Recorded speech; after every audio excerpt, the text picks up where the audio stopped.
Hello friends, स्वागत है आपका इस नए वीडियो में। तो फ्रेंड्स, यह हमारी बेसिक मैथ की तीसरी क्लास है, बेसिक मैथ क्लास 3। और इसका टाइटल क्या है? Zero to hero. Zero to hero यानी आप मैथ में एकदम जीरो हैं, आपको गिनती, पहाड़ा, जोड़, घटाना, गुणा, भाग ये सब आता है, तो आप अपने मैथ की शुरुआत कैसे कर सकते हैं, इस सीरीज में हम यही बता रहे हैं। आप अपने मैथ को कैसे तेज कर सकते हैं, ऐसे इस वीडियो में हम उसी की चर्चा करते हैं। तो यह हमारी तीसरी क्लास है। यदि आपने 2 क्लासों को नहीं देखा है तो उन्हें जाकर बेसिक मैथ के नाम से प्लेलिस्ट में है, आप देख सकते हैं।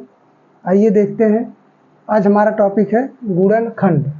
आज का जो टॉपिक है गुणनखंड, फैक्टर। तो देखते हैं अब गुणनखंड क्या होता है। किसी भी संख्या को अन्य संख्याओं के गुणा के रूप में लिखने को क्या कहते हैं? गुणनखंड। तो गुणनखंड काफ़ी सारे हो सकते हैं। जैसे हमने लिखा 12, तो 12 का गुणनखंड क्या हो सकता है? 4 गुणा 3। और क्या हो सकता है? 6 गुणा 2 और 12 गुणा 1। लेकिन इन गुणनखंडों की सहायता से हम मासा व लासा के सभी प्रश्नों को नहीं हल कर सकते हैं। यानी कुछ प्रश्नों को तो हल कर सकते हैं, लेकिन कुछ प्रश्नों को हल नहीं कर सकते हैं। तो इसके लिए हमें ज़रूरत होती है अभाज्य गुणनखंड की। अभाज्य गुणनखंड की। तो इस वीडियो में हम आज देखेंगे कि अब किसी भी संख्या के अभाज्य गुणनखंड कैसे निकालते हैं। तो इसके लिए एक चीज़ याद रखनी होगी आपको, वह क्या है? संख्याओं का गुणनखंड यानी अभाज्य गुणनखंड यहाँ लिख सकते हैं। अभाज्य गुणनखंड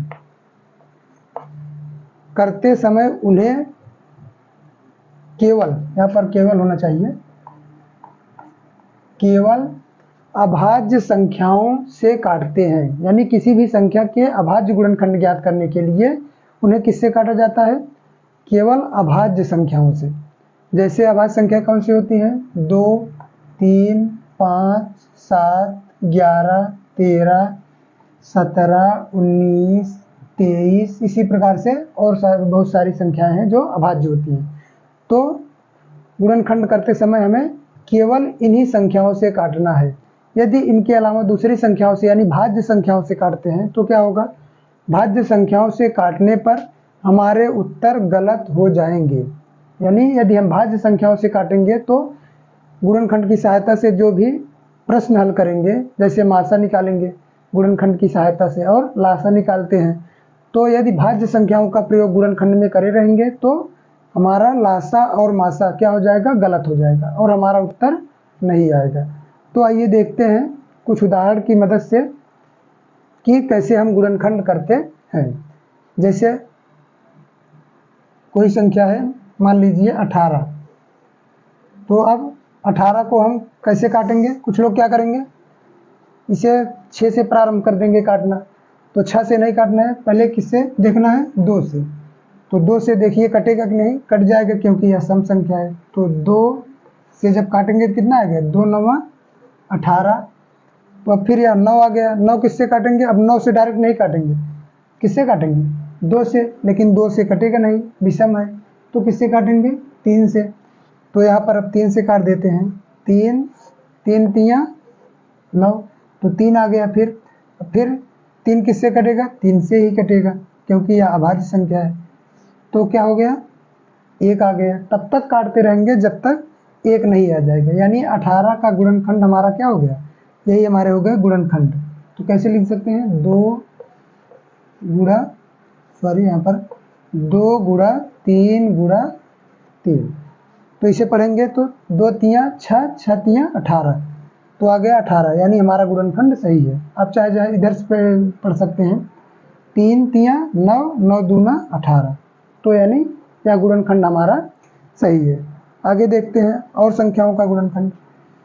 जैसे है एक संख्या 24, तो 24 को काटने के लिए क्या करेंगे, 24 सम संख्या है तो 2 से कट जाएगी, तो कैसे काटेंगे, 2 से, तो 2 से काटेंगे तो 2 एक कम 2, 2 दूना 4, तो आ गया हमारा 12। अब फिर 12 सम संख्या है तो फिर कट जाएगी 2 से, तो फिर कटेंगे कितना आएगा, 2 छक 12, फिर काटेंगे तो फिर कितना आ जाएगा, 2 तिया 6।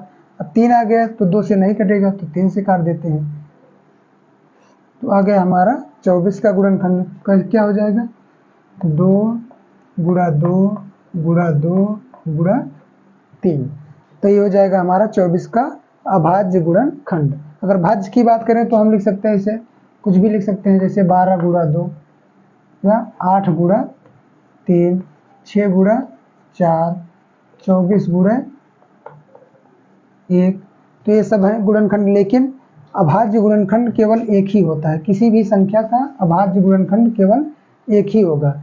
अब क्रम बदल सकता है लेकिन संख्याएं वही रहेंगी, तो अभाज्य गुणनखंड 24 का ये हो गया। आइए देखते हैं, और मान लीजिए कोई संख्या है 42, तो 42 कैसे कटेगी, 2 से सम संख्या है। यदि आप सम संख्या और विषम संख्या नहीं पहचान पा रहे हैं तो पिछली वीडियो में हमने बताया था सम संख्या, विषम संख्या और अभाज्य संख्या क्या होती है, आप पिछली वीडियो में जाकर देख सकते हैं। तो क्या कटे होगी, 2 और अंत में इसमें 2 है, तो यानी यह सम संख्या है, तो 2 से काटेंगे तो क्या आएगा, 2 दूना 4, फिर 2 एक कम 2।